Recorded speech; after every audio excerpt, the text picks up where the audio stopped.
बिस्मिल्लाहिर्रहमानिर्रहीम। जटी के किचन में वेलकम जनाब। आज जटी लेके आई है एग पोटैटो कटलेट्स की रेसिपी। बहुत ही कमाल की और टेस्टी रेसिपी है।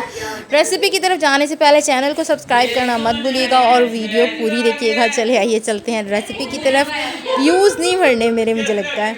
बिस्मिल्लाहिर्रहमानिर्रहीम। अस्सलाम वालेकुम। क्या हाल है आप सबके? उम्मीद करती हूँ भैया आप खैरियत से होंगे। जटी के किचन में वेलकम जनाब। आज बनने जा रहे हैं एग पोटैटो कटलेट्स। रेसिपी बहुत ही ज़बरदस्त है। आइए स्टार्ट करते हैं। मैंने यहाँ पे लिया है प्याज और टमाटर। उसको मैंने ऑयल में थोड़ा सा फ्राई किए हैं। फ्राई करने के बाद मैंने उसमें डाल दी थी ब्लैक पेपर और थोड़ा सा विनेगर। उसके बाद मैंने इसमें डाला थोड़ा सा मैश किया हुआ चिकन। बॉयल्ड चिकन है। इसको मैंने अच्छे से इस मसाले में मिक्सअप कर लेना है। मसाले में मिक्सअप करने के बाद मेरे पास इधर 2 अदद बड़े साइज़ के आलू थे जो कि मैंने बॉयल करके रखे हुए थे। वो मैंने इसमें मैश करके अच्छे तरीके से मिक्सअप कर दिए थे। यहाँ पे नमक और मिर्च मसाले जो हैं आप अपने हिसाब से डाल सकते हैं। इसमें मैंने ब्लैक पेपर, दरड़ा मिर्च और सिरका और नमक का इस्तेमाल किया था। आप लोग ये सब अपने अपनी इस चिकन के और ये मिक्सचर्स के हिसाब से इस्तेमाल कर सकते हैं। सॉरी, मैं थोड़ा सा वो हो गई थी। अच्छा, ये देखिए मैंने इसको अच्छे से हाथ से मिक्सअप कर लिया था।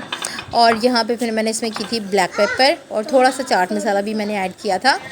ये देखें। और अब मैंने कर लिए थे 3 अदद अंडे बॉयल इस मिक्सचर के अंदर लगाने के लिए। एग पोटैटो कटलेट्स हैं तो फिर इसके अंदर एग तो ज़रूरी होंगे ना। मैंने अंडे को किया था अंदर इसके, और इसके ऊपर सारी पोटैटो की कटलेट्स की कोटिंग कर दी थी। सॉरी। अच्छा, ये देखें यहाँ पे मैंने लगाया इसको अंडा। फिर मैंने इसको लगाया ब्रेड क्रम लगाने के बाद मैंने इसको कर लिया था फ्राई। और इसको फ्राई हल्की आंच पे करना है, ज़्यादा तेज़ पे करेंगे तो ये जल जाएंगे एकदम से।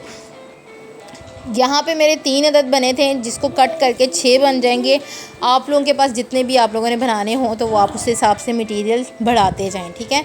ये देखिए मैंने इनको अच्छे तरीके से अंडे की कोटिंग की थी। उसके बाद ब्रेड क्रम, ये आप चेक कर सकते हैं। मैंने ऊपर लगाया था चिली फ्लेक्स थोड़ा सा, और इतने कमाल के इतने टेस्टी थे कि मैं आपको बता नहीं सकती। चैनल को सब्सक्राइब करना मत भूलिएगा और वीडियो मेरी पूरी देखिएगा। इसी के साथ जटी को दीजिए इजाज़त। अल्लाह हाफ़िज़, फ़ी अमानिल्लाह।